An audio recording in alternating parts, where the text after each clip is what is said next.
ഭീകരവാദത്തിനെതിരായ ആക്രമണത്തിൽ ഭരണകൂടത്തിനും സൈന്യത്തിനും ഉപാധികളില്ലാത്ത പിന്തുണയുമായി പൊതുജനങ്ങൾ.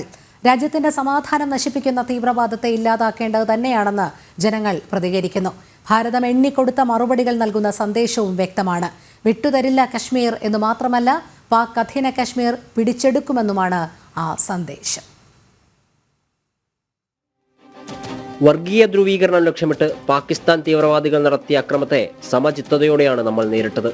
കണ്ണിൽ നിന്ന് ചോര പൊടിയുന്ന വേദനയിലും നമ്മൾ കാത്തിരുന്നത് കണക്ക് ചോദിക്കുന്ന ദിവസത്തിനു വേണ്ടിയായിരുന്നു.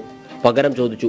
സംയുക്ത സൈനിക ആക്രമണത്തിലൂടെ പാകിസ്ഥാനിലെയും പാക് അധീന കാശ്മീരിലെയും 9 തീവ്രവാദി കേന്ദ്രങ്ങൾ ഭസ്മം, 100-ലധികം തീവ്രവാദികൾ ചാരം. ഓപ്പറേഷൻ സിന്ദൂറിൽ ജെയ്ഷെ മുഹമ്മദിന്റെ നേതാവും കാണ്ഡഹാർ വിമാനറാഞ്ചലിന്റെ മുഖ്യ സൂത്രധാരനുമായ അബ്ദുൾ റൌഫ് അസറും മരിച്ചു മലച്ചു. 1/4 നൂറ്റാണ്ടുകാലം എണ്ണിക്കുറിച്ച് കാത്തുവെച്ച പകരം വീട്ടൽ. രാജ്യത്തിന് അഭിമാന നിമിഷം. സർക്കാരിന്റെയും സൈന്യത്തിന്റെയും നടപടിയിൽ പൂർണ്ണ തൃപ്തിയെന്ന് പൊതുജനങ്ങൾ. അടിച്ച് പൊളിച്ചാണ്, തകർത്താണ്. ഇനി ഒരിക്കലും അങ്ങനെ ഒരു ഉണ്ടാകരുത്.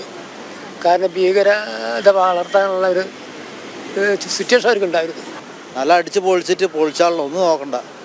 ഇമാര് ഇങ്ങോട്ട് കയറി കളിച്ചാലേ, ഒരിങ്ങോട്ട് കയറി കളിച്ചാലേ, അതിനുവേണ്ടി നല്ല അടിച്ച് പൊളിക്കണം എന്ന് എൻ്റെ അഭിപ്രായം. അർഹിക്കുന്നത് പാകിസ്ഥാൻ ചോദിച്ചു വാങ്ങിയെന്നാണ് ജനങ്ങളുടെ പ്രതികരണം. തിരിച്ചായിട്ട് കൊടുക്കണമെന്ന് തോന്നിയിട്ടുണ്ട്. കൊടുക്കേണ്ടതെന്നാണല്ലോ, തിരിച്ചു കൊടുക്കണമല്ലോ. എന്തായാലും ഒരുപാട് കാലമായില്ല നമ്മളിത് അനുഭവിക്കണേ. ഇനി ഉണ്ടാവാൻ പാടില്ല. ഇനി അവരിൽ നിന്ന് നമുക്കൊരു ബുദ്ധിമുട്ട് ഉണ്ടാവാൻ പാടില്ല. നമ്മളത്രയും സാധനത്തോടെ ഇവിടെ ജീവിച്ചു പോണ്. ഇവിടെ എന്തെങ്കിലും പ്രശ്നമുണ്ടോ? ഇതിലെ കുത്തിത്തിരിപ്പായാലും ആരായാലും നല്ലൊരടി കിട്ടിയതിൽ നമുക്ക് വളരെയേറെ സന്തോഷം. തീവ്രവാദികൾക്ക് വേണ്ടി ഭാരതത്തെ ആക്രമിക്കുന്ന പാകിസ്ഥാൻ ഒരു പൂർണ്ണ ഭീകര രാഷ്ട്രമെന്നും അഭിപ്രായമുണ്ട്. ഭീകരവാദികളെ ശരിക്കും അടിച്ചമർത്തിന് വേണം. പാകിസ്ഥാൻ ഒരു ഭീകര രാഷ്ട്രം എന്നാണ് പറയുന്നത്.